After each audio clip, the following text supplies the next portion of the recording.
All right, Nathan. So we're talking today about perspective or gaslighting. I was talking to you about some things that have recently happened in my life.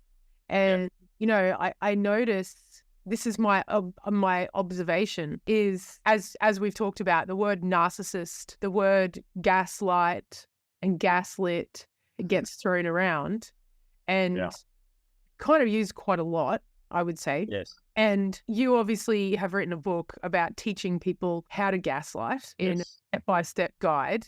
And then I've noticed every time I've said this to someone, they're like, what? I know. And you think it's great. And then I say, yeah, but this is my way of explaining it. Is like, do we learn karate or martial arts so that we can hurt everyone?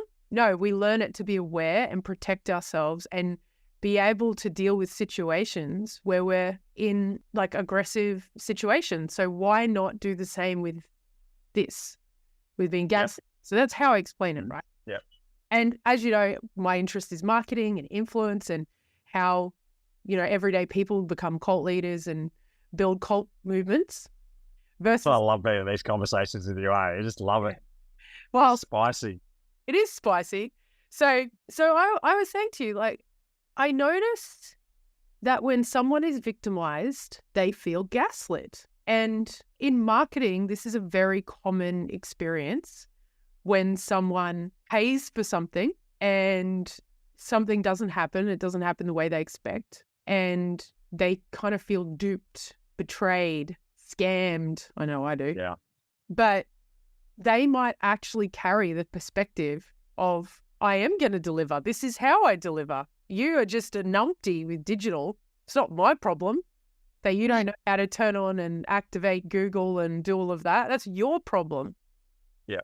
Is that gaslighting or is that just a different perspective? It's a good one, isn't it? So it's a thin line. I feel compelled to talk slightly about marketing, just in a moment about it. It's such a fine line between perspective and gaslighting. For me, finding that line that isn't gaslighting that you can still use as marketing is super valuable because people don't like being manipulated. I don't know a single person who's like, hey, please manipulate me, or please gaslight me. So it's really valuable to be able to dance that really fine line as a marketer and as a really big corporation. To answer your question, you have to be able to stand on that line and see that some people really do believe that perspective's the truth and any other alternative is someone gaslighting them. And they take it, narcissism, this view that our perceptions and our experience of reality is the correct one. Where people take it that when their view of the world or view of how it goes is challenged, that they don't like it. They feel gaslighted, they feel victimized. And then there's the alternative side, which is that people want to be heard. Just if someone really does get your perspective, there's something about us that we don't like feeling alone.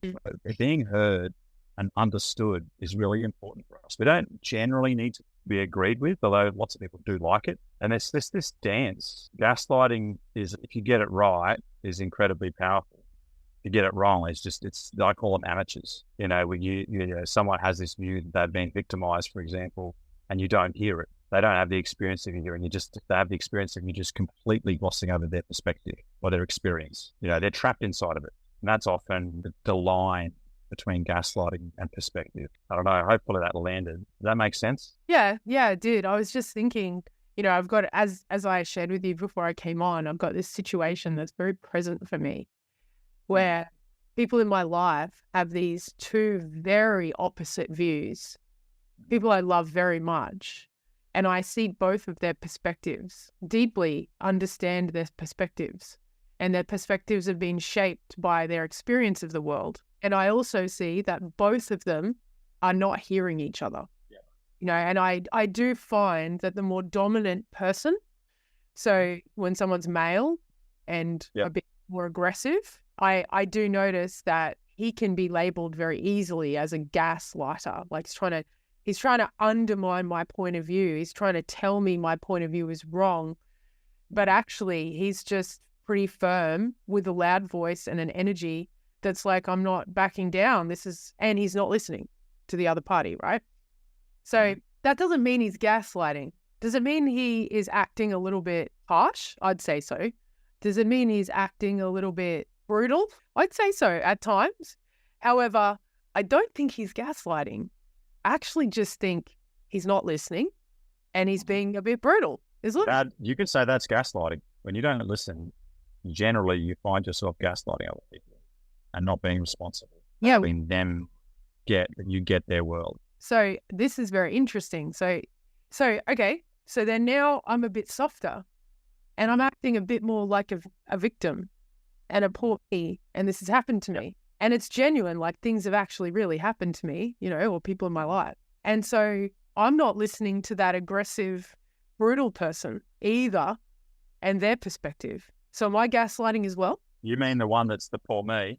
The one that basically looks a bit less in power. Oh, yeah, of course, because there's no truth in that you've got less power. You're gaslighting someone, you're playing a game, aren't you? You're using that you're the soft one. It's just, being a little bit victimized, not too pushy. I mean, you're just trying on a different character trait, in an effort to have your version of reality be the true one. But isn't this what you would say is that these are just perspectives? That's why I'm like, this isn't gaslighting. 100% This is just 100%. Because it is. If you go through a situation where you actually are victimized, there are moments you feel like you are victimized and you actually do play the victim and you feel powerless. And like that is the impact of sometimes being in a situation where you experience being victimized. Doesn't mean there's, I know. Because you like to go to some spicy places, don't you? Because you know what I'm about to say and this is going to get spicy fast. There's no such thing as a victim. It doesn't exist. It's a story. Now, I get that you can be victimized, but when you have a view that you're a victim, that's not the truth. It's the victim complex is such a prevalent character trait in humanity. You're gaslighting yourself if you think you're a victim. You're disempowering yourself. It's that simple. So I think that what you're pointing to, or what they want to point out, is like, it's okay to have a perspective, but as soon as you project that that perspective onto the world, like it's the truth, or onto other people, that's gaslighting. I can have a perspective, but it's not the truth. Yeah, and that's your perspective ends. I just, to me, what I see is that you are someone who is a narcissistic person or has narcissistic traits if you're more aggressive and dominant. If you're softer, you approach things like, this happened to me, and you cry. You're not. You're a victim. That's what I'm pointing to. Now, what I'm also saying is both sides are projecting their view, trying to change the other person's mind. And that's narcissism. What I can hear you're saying is both of those things are gaslighting. Yeah, they're narcissism. That's you're projecting your own experience. You are that your reality is the one. Yeah. And the other person, yeah. Like that's. I mean, it took me a while to get this even for myself, which is, I get it. Like the conversation in the world is that if you're the softer one, if you're the kinder one, if you're the sweeter one, if you're the one that's been being a victim, that you're not a narcissist. Narcissism requires some kind of aggression. It doesn't. It can, but it doesn't. Yeah. That's why they're like covert narcissism. Yeah. It just muddies the waters. It's just, when I looked at it, you start to really get interested in narcissism. It's just getting that, narcissists just think that their view of the world is the real one. It's not more complicated than that. And our perspective of the world is the only perspective we ever have, unless we ask a question of another human being and get interested in their world. And just for a second, they might take you to the place that isn't your perspective. You might get an insight into someone else's world, but it's just our experience. Our perceptions are just ours. I am hearing what you're saying through my own perspective and perceptions. Like that's a narcissistic view of the world. I don't have another option. There's not the Jess Claire plug it into my head and let's see it from her world. So say a bit more about that. Like where I started out on this is blaming other people. Like there's a line. There's us and then there's them. Which is in itself a behavior that is a narcissist. There is no first thing. It's just us. When you really start to look at it, we all exist on a continuum. You can be, that your view of like I'm God and everyone else is wrong. In other words, your view of the world, your will your wants, your needs are the only things that matter, and everything else takes a backseat, all the way down to the complete opposite, which is someone who capitulates to that sort of behavior. In other words, their needs don't matter at all, blah, blah, blah, blah, blah. And then we exist between those two continuums. Just like a color is not black and white, color is every color between black and white. And when I started to stop blaming people for being a narcissist, because that's just the conversation we have in the world. It was just out there for me. I started to realize that there is no other way to view the world except mine. And then, okay, where do I go from then? My perceptions are my perceptions. My hearing is my hearing. It's my brain's my brain. I don't know what it's like to live your life. I don't even know if the yellow that I see, the yellow you're seeing is exactly the same. I mean, we both point to the same color and go yellow, but are you seeing the same yellow I'm seeing? I would say no. You're seeing your version of it. We're just being taught that it's yellow. There's some agreement that you could be seeing red, and I could be seeing a completely different color, but we both call them yellow. They're just radio waves. They're just waves, not radio waves. They're just waves, light waves. I know what you're saying. And that sounds like perspective, right? It is perspective, yep. But when you get into the day-to-day conversations with people, and when I say people, I mean people in my life, what I hear is, despite that I'm a person with a possible view and perspective of the world, for the most part, mine's right. Even though I know it's not. Everything you've said is true. Yeah. Who knows that you're even seeing it the way I did, la, la, la. I know that's true. Mm-hmm. But you say something that I strongly disagree with and gets me, you're definitely wrong and I'm right. Yeah. That old chestnut. No, it's like the comment that was made last night was, I'm fine with perspective. I just can't deal with stupidity. That's the gaslight, eh? Just start out with the stupidity. Go for it. That's right. So if you disagree with me, you're stupid. That's gaslighting. If you disagree with me, your perspective is wrong. That's gaslighting. If you disagree with me, you're an asshole. I'm going to cry. That's gaslighting. You disagree with me, you're playing the victim. I'm going to make you wrong for that and be aggressive. That's gaslighting. All I see is that it's all gaslighting. Everyone's gaslighting each other. Yeah. Yeah. So what actually is perspective then? Getting that it's just a perspective. That's it. So getting that I have a view and it's just one view. So even in that moment where I think, I'll share with the audience, Nathan and I used to argue really badly. I used to irritate her so bad. It was awesome. I used to make your face go red when I was talking to you sometimes. Oh, it drove me up the wall. Honestly, I wish I had a water pistol I could just squirt you right in the face in some of those moments. Just shut up, Jess. Go away. Leave me alone. Yeah. And I when I reflect on it, we were a bit younger. And when I reflect on it, it was I wanted you to do things my way. Right. Yep. So I was gaslighting you. Yep. I was dominating you. I was trying to get you to do it my way. Yep. And your face is going red and you're like wanting to hit me with a water pistol. You're wanting me to do it your way. Yep.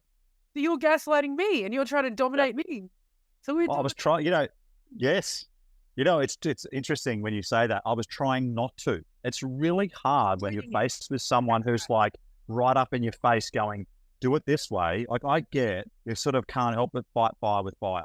Yeah. I'm really glad you brought that up because it is. It's like someone starts the game of, hey, this is the way it's supposed to be and pulls you into playing exactly the same game. Like it's like the right versus wrong game. Yeah. When you can't help yourself. No, and I do actually have to be responsible for a behavior that I exhibit when I'm very passionate about something is that I dominate. I have an impatient way of being. I want everything to just be done so much quicker than it's being done. People get in my way and slow me down and just do it my way and we'll get this done quick. Yes. And I've had to, now, am I gaslighting? Yeah. Do people experience that as being dominant and narcissistic? They do. So I have to get that if I'm going to act like that, people will feel dominated. Not everyone, some people. Well, that's what I mean. Yeah, okay. So who are the people that don't? Let's have a look at that. I don't. I know. Why? Because I'm responsible for that. Everyone gaslights.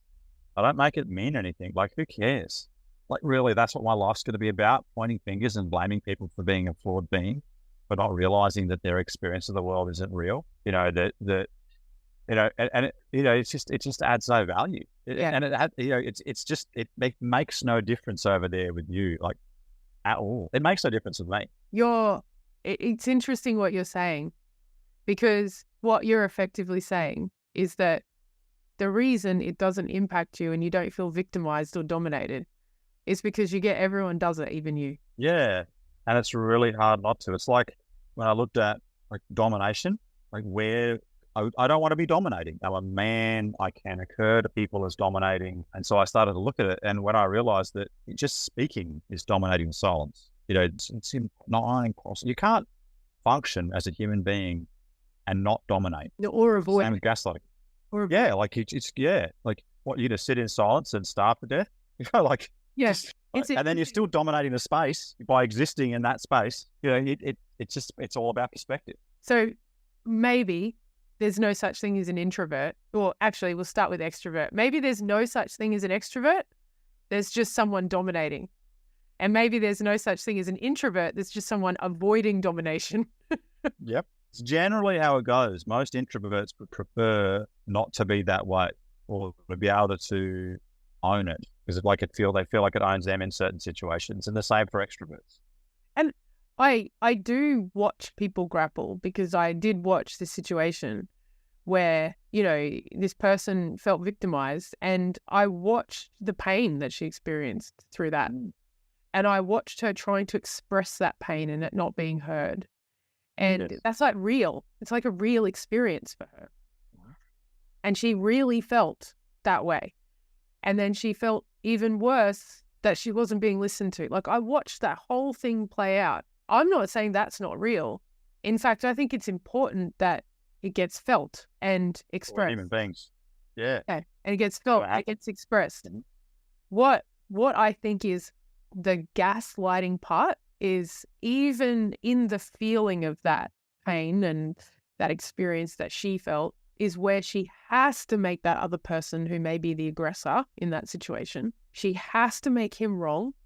She has to say that if he doesn't agree with me, then he's gaslighting me. That, the irony is, even in that experience, she's doing it too. Yeah, and it probably comes back to that she has some fear of not being heard. Like most of us do. I'm sure I never get heard. I'm so sure of it now. Yeah, and that's where the gaslight is. Like, there's this, like, the fear of not being heard is gaslighting itself. Like, who cares? Like, people don't listen. They listen to their opinion of what's being said. They don't even listen to what's being said. Like, it's like being right all the time. People don't listen to me. Well, of course they don't. They're narcissistic. They listen to the little voice in their head chattering away like their little friend. Yeah, I notice myself get annoyed that people aren't honest about that. Like, and people like, I'm listening to you, and I'm like, you are not. I know you are not listening to me. So here I'm going to be righteous and try to undermine you to make sure you're not listening to me, even though you believe you do. Mm-hmm. So now, in my efforts to have you be honest and not gaslight me, I'm now going to gaslight you so you don't believe yourself. Mm-hmm. It's like, it's a trap. Like, you can't avoid it. Like, I spoke to my friend this morning, and she's very aware. And I was telling her, I'm like crying, going, and then this person wasn't listening to this person, and then that person wasn't listening to that person. And I was really holding this space for everyone to just, I was really, I'm making sure that everyone's being heard and making sure no one, everyone got heard, and I wouldn't make them wrong. And she said, until you got out of the room, and then you went, fuck it, I make you all wrong. And you know what's interesting, Jess? You had the experience that you were making sure everyone was heard while they simultaneously felt that they weren't being heard. Exactly. It's fascinating where this rabbit hole goes. It's like, I look at it on a micro level in my own life and see people in my own life doing it to each other. And then I look at it at Israel and Palestine, and I'm like, that's just what it looks like in a global scale. Yep. Two groups of victims victimizing each other. Saying that the other person is the victim. Yep. Saying that the other person is wrong. Saying, no resolution. How? No, it's not original. So is there even any perspective, or is there just gaslighting then? And then we're all gaslighting each other. And for the most part, people who say that they're being gaslit are probably gaslighting. What is a perspective then? I would go the other way. I'd say that, gaslighting doesn't exist before perspective. Without, like, you've got perspective exists, and then there's some perspective that has you experience that someone's gaslighting. Perspective could be one way of saying like perception. So, the universe isn't gaslighting me because I'm seeing red. I'm just seeing red. You could say the universe is. I don't really know. I mean, who's to say that red's supposed to look that way? It just looks that way for us. Perception exists before gaslighting. Gaslighting's a story. Even people mostly have gaslighting wrong. They think that you need to be having someone feel like they're going crazy. That's not gaslighting. You've got to have made a decision about something that you believe is true that's not present to you. It's unconscious for you to believe that you're being gaslighted. You can do things like hide the pepper and salt. It's a really good basic example of what someone might call gaslighting, and say, oh, you didn't, you put them, you didn't put them on the table when you're sure you did. I mean, it's such a basic version of it, but there still has to be some decision in here inside of your mind that you did do it. Like if you are just, for want of a better word, thinking that you're being present all the time, it wouldn't make a difference to you. If you weren't afraid of getting it wrong or some version of that, then you wouldn't be concerned that the pepper and salt's not on the table, that you thought that you put it out and you didn't, and maybe your partner put it away for you and told you that you didn't put it on the table. You know that. You get what I mean? Yeah, I do. And it gaslighting's a story. We've a collection of behaviours we've used to describe that human beings aren't responsible, that their perception is not reality, or they live inside their imagination. That's that simple. We just don't show any interest in going, hey, what's real and what isn't? And we're not even designed for that. You've actually got to train yourself for it. Yeah. Perception exists first, or perspective exists first. What you're talking about, it makes me actually describe it like this. Perception is a distinction, right? Where you're describing a series of things that create something and make something possible. Whereas gaslighting is a made up imaginary thing that we interpret and then act like it's real. That's what I'm hearing you saying. So if we talk about perception versus gaslighting, a perception is like, I'm taking this information in and I'm actually not turning it into a story.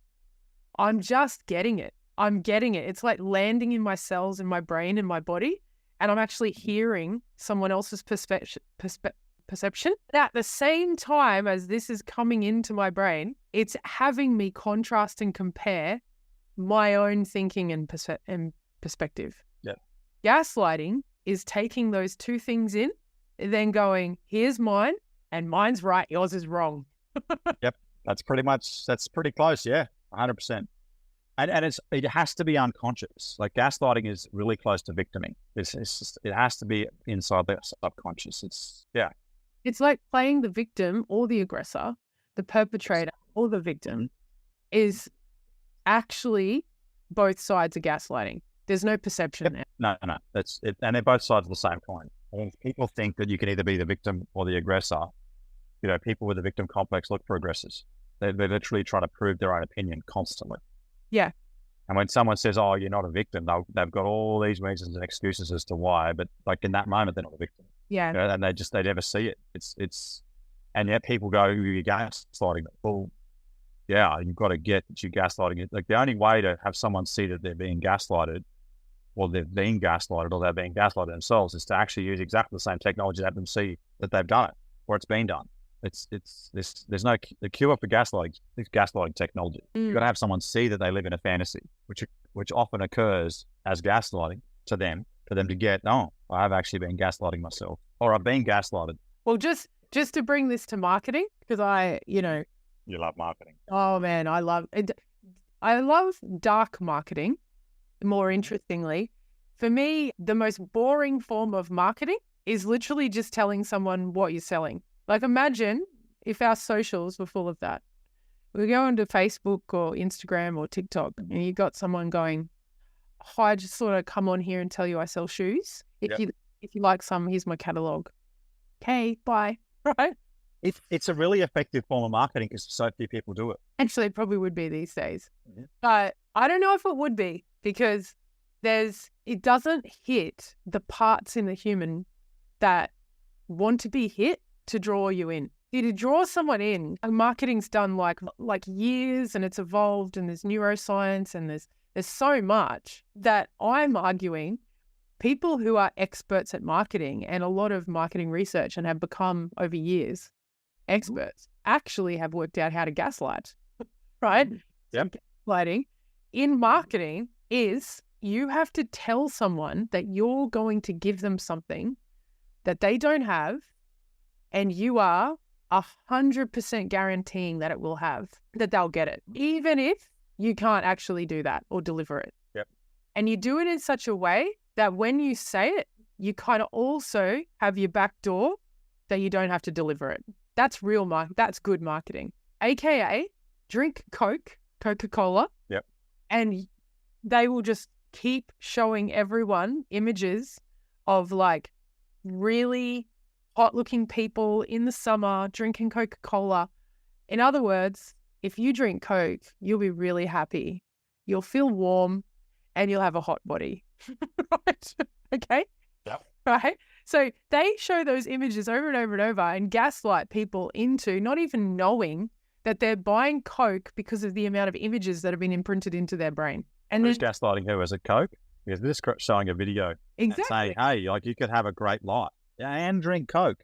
Yeah. I have a great life and I've drunk Coke. It is possible. Oh, and I don't drink it. Is it?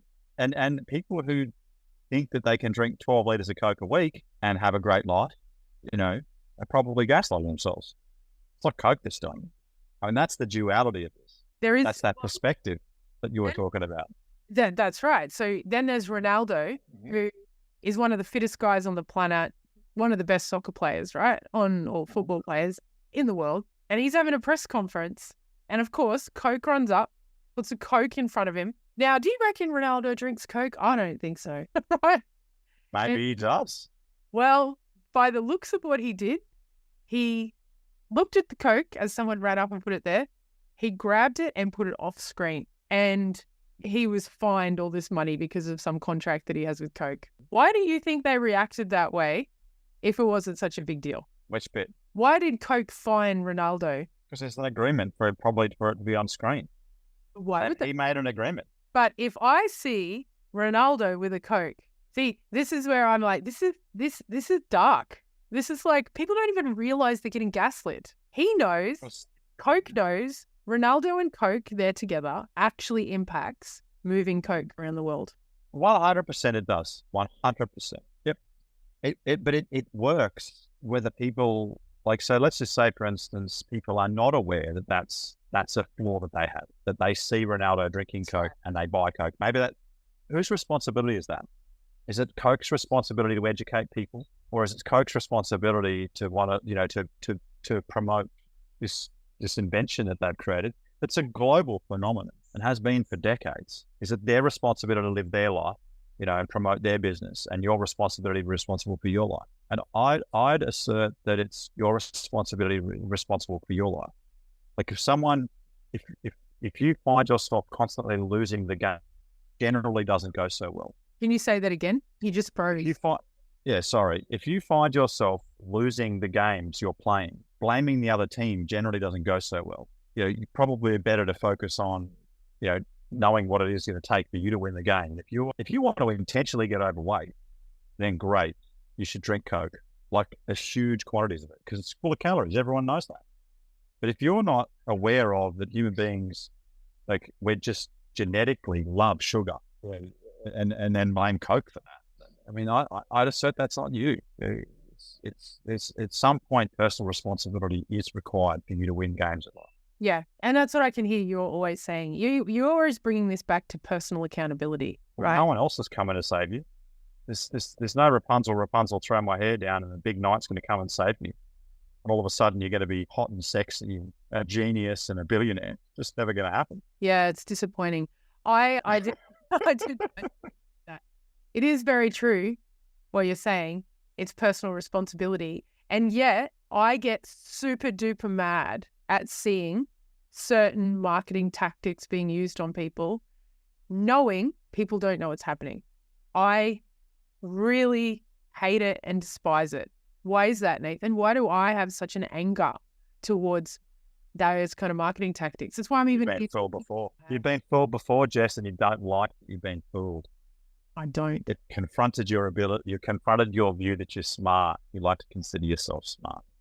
Is that right? Like most people. Is that your diagnosis? Well, I'll tell you what happened, because I have actually done some work on it. That was a pretty good guess then, wasn't it? Yeah, it was pretty good. Okay. I was 5 years old, do these personal development programs, and you go back and have a look at what happened. I'm 5 years old. My grandma says to me, my grandparents lived downstairs level and I lived upstairs level, and my dad's at work, so I'm playing downstairs. My grandma goes, I'm cooking here.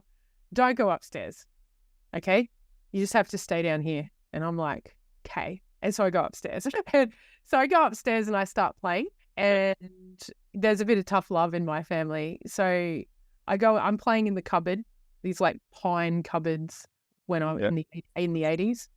And then my grandmother locks me in the cupboard, right? And I can't get out. And I have a total panic attack, like as a little kid. And I try to get it open. I see her pushing against it, really upset me. At some point I stop. I open the door. She's not there. And then I go downstairs and I see her at the grill and she's just like shaking the peas or something. And I look up to her. I'm like a 5-year-old. I look at her and I'm like angry. I'm like, you locked me in the cupboard. Why'd you do that? And she just smirks. She goes, I don't know what you're talking about. In that moment, I'm like, no one's ever going to fuck with me again. 5 years old. And I had to make sure I knew everything and I studied. So I became obsessed with research. And it's still one of my strengths, but it's like obsessive to find out all the information about everyone. I'm like, crime documentaries, give them to me. I've watched every single episode of Air Crash Investigations so I could work out if I'm safe. And now I go on cruises all the time now. So now I'm like watching all the marine accidents that have happened. As a result, I do that. And then also as a result, I'm very, very dubious of anyone in marketing, even though I'm in it. Yep. I want to become, Nathan, the marketer that is honorable. Goodness, this is. I was excited to just started to come out of the camera. I'm the good marketer. I'm the one who makes a difference. I won't gaslight people. I'm going to be honest with integrity. And yet you don't want to say, hey, I sell this stuff, buy it on my socials. Oh no, I do. That's not gaslighting. Oh yeah. I do all that. But how do you make sure that people only buy your stuff if they get the perfect outcome, the exact outcome that they want? That's they get every cent of value that they want, that you never sold to them and they regret it later, that it's the product of their dreams that changes their life and turns them into billionaires who are, sexy, fit, young and healthy. Well, it's a constraint. What you just said is it actually is a constraint because I feel terrible, guilty if that's not delivered on time. And I do notice that some people don't take responsibility for what they're trying to accomplish and then they blame me and then I actually take it. And it's a constraint. It has become something for me that I'm always trying to avoid. It has to be honest. I have to do it perfectly. All of that because I never, ever want anyone to feel the way I felt that day when I was 5. So in other words, you had a view of how what people should operate, maybe your grandmother and the world, and then that was you were disappointed, that you were like the rug was pulled out, and all of a sudden is your grandmother doing things that are horrible, in your little world, lying, all these things, and you don't want that, and you spend your whole life trying to make that not happen for others. Exactly. Welcome to my life. You do realize that everyone lies, don't you? No, Sarah doesn't. Even Sarah does. I'm sorry, I'm going to burst your bubble. I'm going to show her this. Yeah, you go for it. And it's because we can't help ourselves. I mean, we don't tell the truth. We just don't. There is this only perspective. There's no truth. I do. It's what happened. So you're trying to save people from something that doesn't exist. It's like trying to save people from breathing. We're going to do it. It's inevitable. Disappointment's inevitable because we have a brain that creates expectations. Disappointment's inevitable. Getting fooled or experiencing being fooled is inevitable. Yep, 100%. Is inevitable. Yep. Getting hurt, feeling feelings you don't want to feel is inevitable. Yep. It's all being human. Who told you don't want to feel them? This is the dumb thing. People go, when was the last time someone, this is the interesting about projection, because I was looking at projection, I thought to myself, because it's, you're projecting your own experience of your own childhood out onto your customers. I don't want them to feel like they got lied to. Yeah. So I'm protecting them from that. When was the last time someone blamed you for making them happy?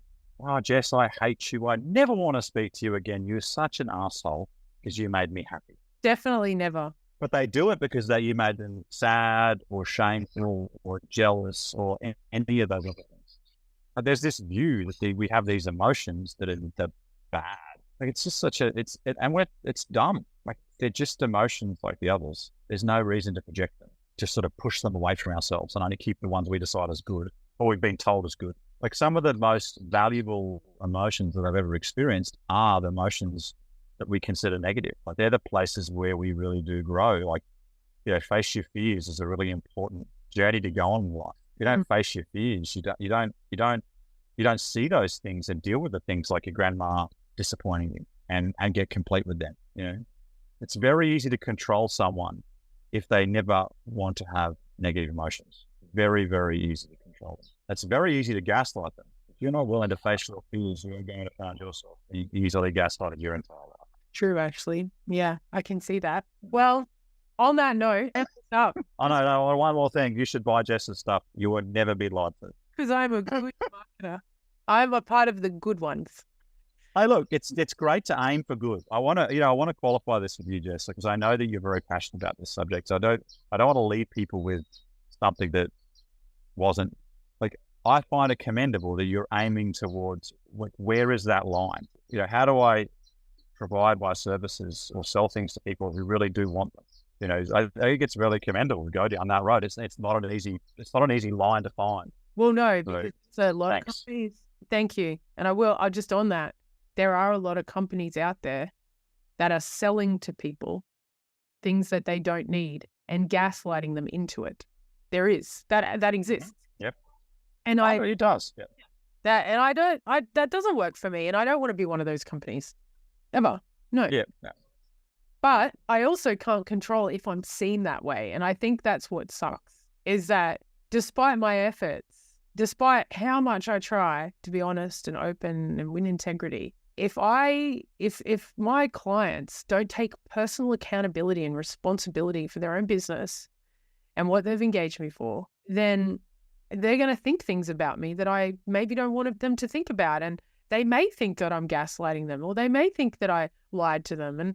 And that may not be the case at all because of perspective, right? I could say that's not what happened. Yeah. But they still might believe that. And I can't do that version. Yeah. About it. Because it's their perspective and it's their perception. And they might try to make it real and they might tell me it's true and it's true and it's true. And I just know it's not. And that's all I got. And I'm not going to lose, I'm not going to lose power over it. I'm going to have to just deal with that people exist in the world that believe things about me that I don't like. They might not even be true. Yeah. For the most part, I observe most of what we believe about people isn't true. I really don't know that much about anyone except myself. Like really. Not much. Even the closest people, my partner, I don't know what it's like to live her life, really. I don't know what it's like to live your life. I don't know why your face went red when I was being annoying. Oh, I don't. Unless I'm willing to ask. Yep. And unless I'm willing to actually believe you when you tell me, then I'm not listening. And I'm probably gaslighting you. Probably. Or yourself. Yeah. Yeah, let's end there. Yeah. Any final comments for you, Nathan? No. Had a great time. Thanks for having me. Welcome. Thanks for listening. Thanks for listening. And if you have any comments, please post them down. And again, any topics you'd like us to cover, please email us at unconsciousdamage@gmail.com. Cool. Yep. No, we don't care how controversial they are. No, we want to explore it all. Thanks, Nathan. Cheers. Bye.